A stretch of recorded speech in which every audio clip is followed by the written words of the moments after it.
Next level.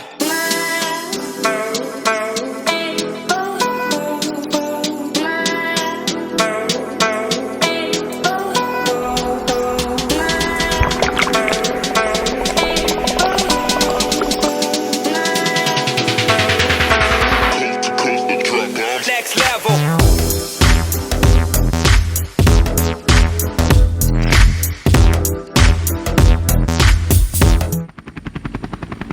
Vietnam worked its way into my consciousness from repetition in childhood.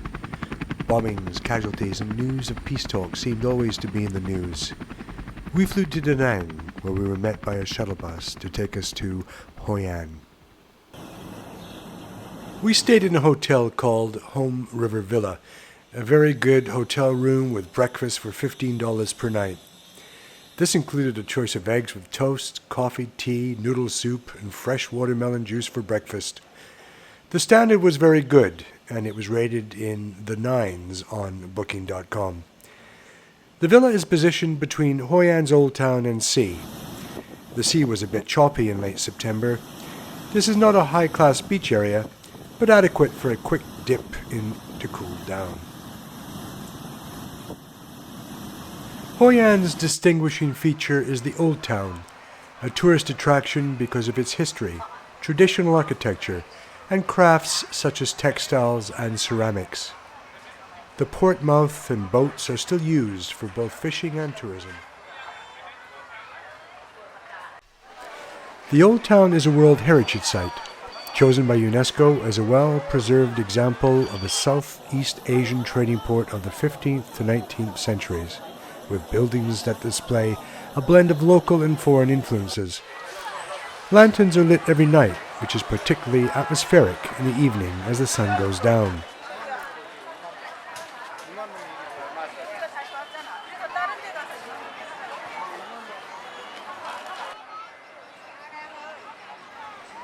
You are seeing Hoi An in low season, so it is pretty clear that tourism is part of life here. Hoi An is known for cheap custom-made suits and shoes. As travelers keeping our luggage weight down, this wasn't for us.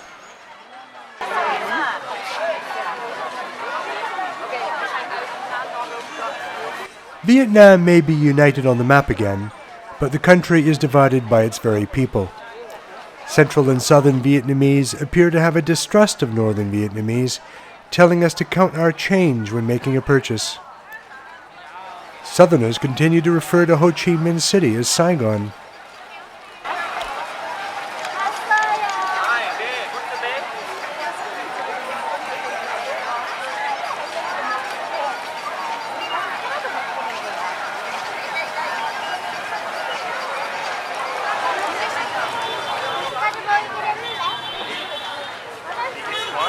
We did indulge in some street food in the night market, and we couldn't help but buy a kilogram of mangosteens, a delicious fruit we hadn't seen since we were in Costa Rica almost a year ago.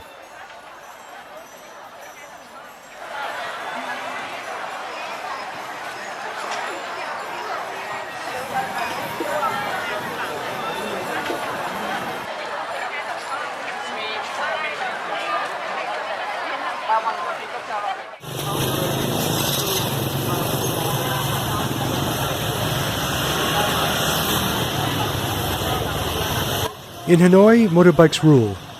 They flow in streams and their horns beep constantly. We dislike the noise, and they make crossing the road difficult. Hanoi's exhaust left a gritty taste in my mouth. Pavements are filled with merchants' goods or parked motorbikes, making them unusable for more than stretches of a few meters. So inside here, Inessa saw the tail of a rat, and I heard the squeaking noise that rats make. We later went to check, couldn't see it. The hotel people came and couldn't see it. They even made me climb up onto the window ledge to have a look myself, and I couldn't see it either. But obviously it was there, or it's gone down the passage down into another room. We relocated to an apartment in the West Lake in Hanoi. Here we are in the West Lake district of Hanoi.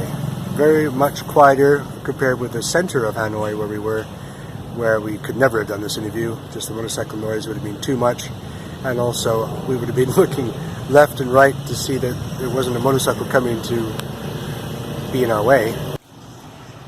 You can book most tours in Hanoi. The most popular is Halong Bay. We were planning on going, but were put off by a few reviews from fellow travelers.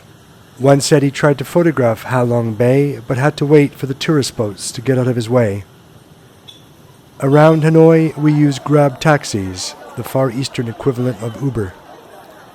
Fares are cheap and transparent.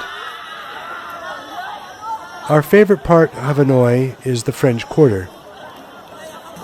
On weekends, it is pedestrianized so that it is closed to traffic. Our tip: go to the French Quarter on the weekend and stay in West Lake for a quieter time.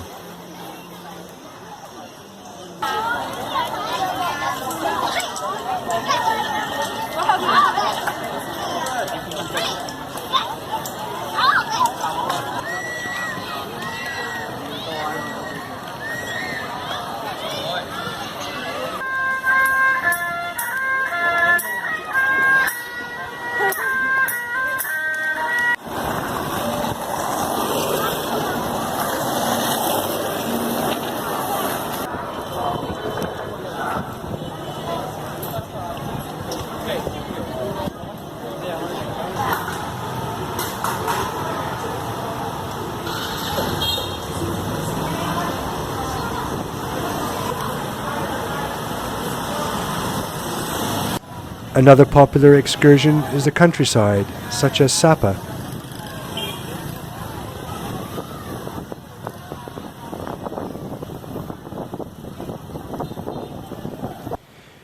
We were in Vietnam for 8 days.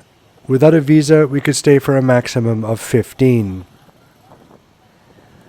But with Vanessa having been in Russia and me traveling around Thailand for the past month, we wanted to settle by a beach for a few weeks to chill.